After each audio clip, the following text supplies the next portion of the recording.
제가 한 네 분에게 두통이 좋다고 약을 줬어요. 그래서 다음날 물어보니까 이 중에 한두 명이 또 좋아질 수 있거든요. 하지만 제가 준 약은 그냥 밀가루로 만든 약이거든요. 그건 왜 좋아지냐면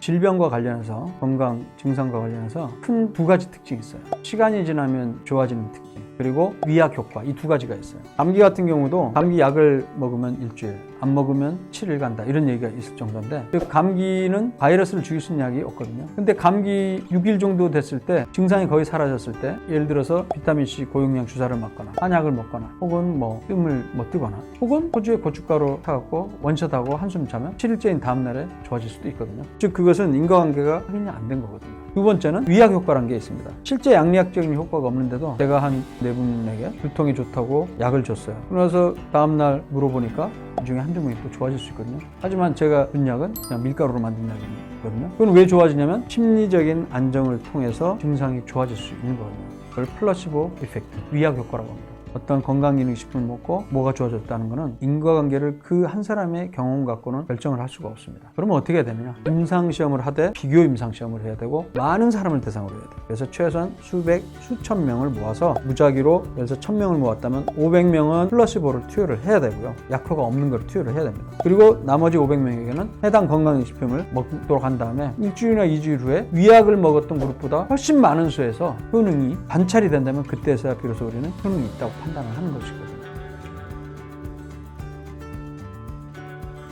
유산균도 이론적으로는 원래 우리 장내에는 수십억 마리 이상의 균이 살고 있습니다. 이 중에는 나쁜 유해균도 있고요, 이익이 되는 유익균도 있습니다. 유익균의 대표적인 게 바로 유산균이에요. 근데 어떤 이유에 의해서 이 균형이 깨질 수가 있어요. 항생제를 먹거나 여러 가지 이유에. 그러면 유해균들에 의해서 혹은 점막에 손상을 입어갖고 설사가 유발될 수도 있거든요. 하지만 유산균을 넣어주게 되면 이 유산균이 긍정적인 작용을 함으로써 장내 미세 환경을 좋게 해서 설사 유발을 멈출 수 있다는 거예요. 이론적으로는 그런 이론이 있습니다. 하지만 실제적으로 연구 결과를 보면 2019년에 33편의 임상시험을 종합한 메타 분석 결과 항생제 관련 설사를 반이나 유산균을 투여했을 때 주인공으로 나오긴 했습니다. 하지만 흥미로운 거는 그 연구들을 나눠봤어요. 유산균 회사로부터 연구비를 받은 연구랑 받지 않은 연구. 그랬더니 연구비를 지원받은 연구를만 종합했을 때는 효과가 있고, 그렇지 않은 경우에 효과가 없었다는 것이죠. 관련한 연구는요, 만병통치약일 정도로 굉장히 많은 임상시험과 이를 종합한 메타 분석이 지금도 쏟아져 나오고 있습니다. 근데 그런 연구들을 제가 계속해서 모니터링하면서 읽어보면 단점이 있어요. 첫 번째는 개별 임상시험의 연구 대상의 숫자가 수십 명 정도 수준, 100명을 안 넘는 경우가 굉장히 많습니다. 일부 100명이 넘는 연구들도 있지만요. 두 번째는 연구의 질적 수준이 낮은 경우가 많고요. 세 번째는 이해관계를 봤을 때 대개의 경우 그러한 유산균을 만드는 회사로부터 연구비를 받은 경우가 많기 때문에 그 연구 결과를 그대로 믿거나 받아들이기에는 제한점이 있기 때문에, 또 하나는 유산균의 조성, 유산균도 종류가 있거든요. 몇십억 마리, 몇백억 마리를 투여해야 되는지에 대한 표준이 정해져 있지 않은 상태입니다. 그래서 이 제품이 과연 이론적인 것뿐만 아니라 실제로 도움이 되는지 아직 입증이 안 됐기 때문에 권장할 수가 없고요. 이거는 저의 주장뿐만이 아니라 미국 내에서도 근거 중심이라고 하는 사람들이 이렇게 정리를 하고 있습니다. 그렇기 때문에 굳이 먹을 필요 없고요. 그 설사가 유발됐으면 치료할 수 있는 또 약들도, 싼 약들도 많고 그러니까 의사와 다시 상담하시면 되겠습니다.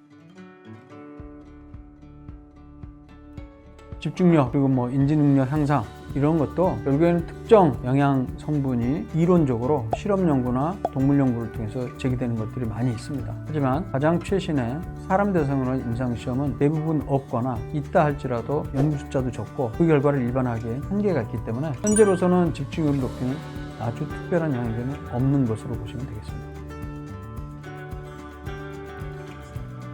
지속적으로 아이들을 훈련하는 방법밖에 없어요. 현식의 문제도 한 번에 해결하기는 어렵잖아요. 수개월, 수년에 걸쳐서 해결될 문제고요. 그런 올바르지 않은 식습관이 있다 할지라도 현재에 있어서는 아이들이 영양 결핍이 생기거나 그럴 정도는 아니고 굉장히 드문 상태입니다. 걱정하지 마시고, 특별한 영양제는 없기 때문에 지속적으로 음식들을 다양하게 먹을 수 있도록 격려를 해주고 훈련을 시키는 것만이 답입니다.